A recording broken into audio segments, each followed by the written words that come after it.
Go back to the textbooks, Raphael, and get back to me when you can find something that Sotomayor wrote that we could say would make her a Supreme Court justice. You will find nothing, Raphael.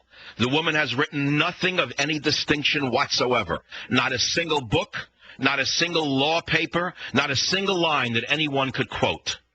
Raphael, she was picked only because she is Hispanic and a woman. It is a disgrace.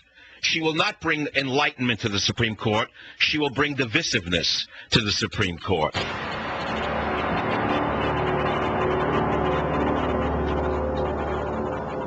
Savage. The Michael Savage Defense Fund. Every dollar helps protect free speech. Find out more at michaelsavage.com.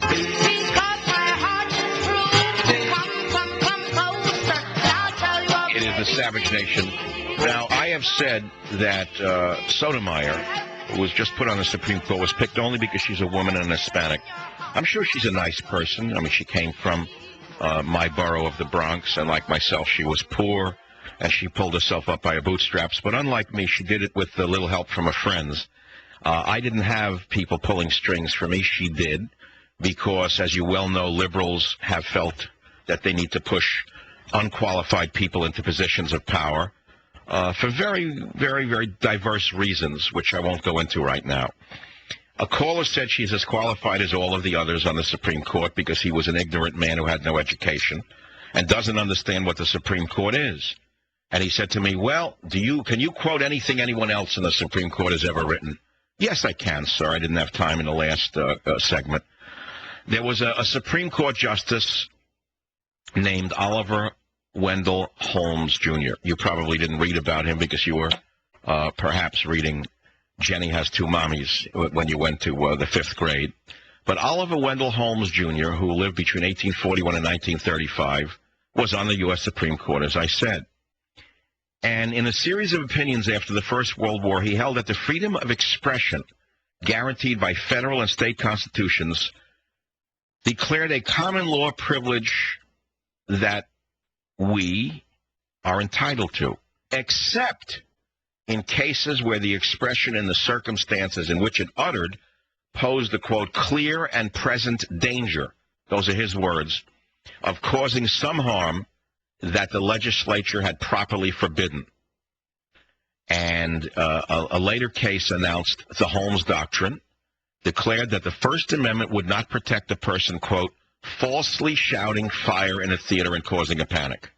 So that's where the phrase, you cannot shout fire in a crowded movie theater, came from. Unlike Sotomayor, who has written nothing that anyone knows about. Then there was Louis Brandeis, after whom a university is named. He lived between 1856 and 1941. Brandeis was a Supreme Court justice and one of the most influential justices ever to serve on it. And his opinions, according to legal scholars, are some of the greatest defenses of freedom of speech and the right to privacy ever written by a member of a high court. And you have to read some of the opinions to understand them. And I'm not going to quote any of them to you because, well, I'll read one of them. He wrote, fear of serious injury cannot alone justify suppression of free speech and assembly. He wrote, men feared witches and burnt women. It is the function of free speech to free men from bondage of irrational fears. Those who won our independence by revolution were not cowards. They did not fear political change. They did not exalt order at the cost of liberty. That's what Louis Brandeis wrote. Thus far, we have seen nothing written by Mrs. Sotomayor that anyone can quote, and I doubt we ever will see anything written by Sotomayor. This is the Savage Nation, to show you what the crooks in Washington are doing to you. Remember when the auto giants came to Washington to answer the wonderful, esteemed members of Congress? They were forced to fly commercial. They were told to give up their private jets by the falsely indignant members of Congress. How dare you fly to Washington at a time like this when the American people are demanding belt tightening, said Nancy Pelosi. Remember? Well, Congress has just agreed to spend $550 million to buy themselves 8 more airplanes to fly around the country and the world. That's so Miss Pelosi and Mrs. Feinstein and I suppose Mrs. Boxer don't have to fly first class on United. to go to Washington because it's a stress. So they want a new Gulfstream 550. So they told the Air Force to go and buy brand new 550s. The Air Force didn't even want them. The Air Force had initially requested an appropriations bill that only included one Gulfstream 5 and one business class equivalent of a Boeing 737 to replace aging planes. The Defense Department also asked to buy 2 additional 737s that were being leased. But lawmakers in the House under Nancy Pelosi, who really likes G550s, added funds to buy those planes and additional funds to buy an additional 2 737s and 2 additional Gulfstream 5 planes so that she and her children and her husband, I suppose, can go back and forth and forth and back and back and forth and forth and back in a Gulfstream 550 or a Boeing 737. But don't think it's limited to the Democrats. I would be unfair if I led you to believe that. This month, for example, we read in the Wall Street Journal, 11 separate congressional delegations are going through Germany. House Minority Leader John Boehner of Ohio is leading 5 of the lawmakers on a trip around the world. Senator Richard Shelby, Republican Alabama, is taking a group of senators and their spouses to Europe for 3 weeks. When Boehner was asked what they were doing there, he said he couldn't comment for security reasons. A spokesmouth for Shelby said the same. Now, once the travel is approved by congressional committees, that's, of course, a rubber stamp, the lawmaker who is leading a delegation can decide whether to fly on a commercial airline or to request a business jet from the Department of Defense. Lawmakers typically fly on military jets, where members of the armed services carry bags and take drink orders. But when flying on military jets, lawmakers are permitted to bring along spouses at no cost. I am convinced that very shortly you will read that children and spouses will be flying on the Boeing 550s and the 737s just purchased by Pelosi and Reid. If you remember, they were the ones who raised some questions about the auto leaders coming in on their private jets.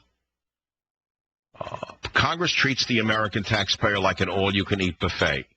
Pelosi and Reid, you need to put yourself on a diet, or we'll do it for you in 2010, writes a listener, writes a reader to the Wall Street Journal named Lynn Marino. Congress treats the American taxpayer like an all-you-can-eat buffet. Pelosi and Reid, you need to put yourself on a diet, or we'll do it for you in 2010, says Lynn Marino. There's nothing I can say that has not been said other than read Animal Farm. In addition to reading Animal Farm, where the animals take over the farm, I suggest you pick up a copy of Sinclair Lewis's great book, It Can't Happen Here.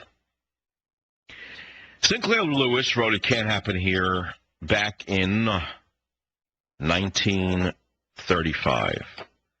And it was a time when fascist governments were appearing in Europe and in the Soviet Union. Stalin in Russia, the fascist dictator Stalin in Russia, the fascist dictator Hitler in Germany, they were arising. And Sinclair Lewis wrote a book called It Can't Happen Here, meaning it will never happen in America, or will it?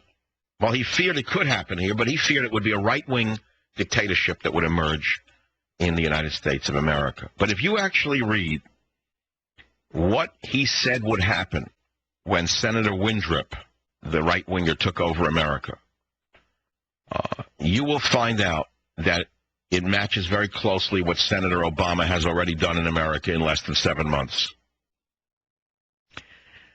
1, all finance in the country, including banking, insurance, stocks, and bonds and mortgages, shall be under the absolute control of a federal central bank. Now, notice the health care debate. Obama has taken over the banks.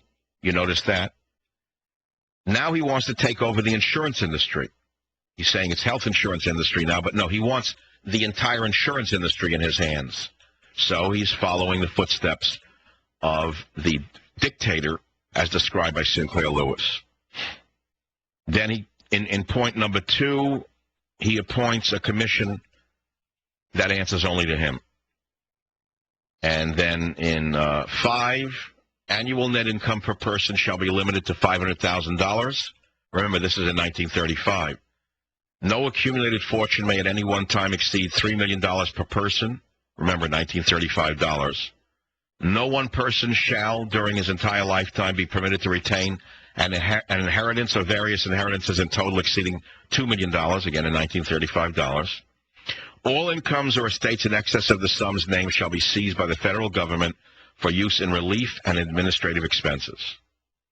I don't have to go on because everything he predicted in this book, well, up to 80% of it, that he said would happen under a right-wing dictatorship, is happening under the left-wing dictatorship of Obama.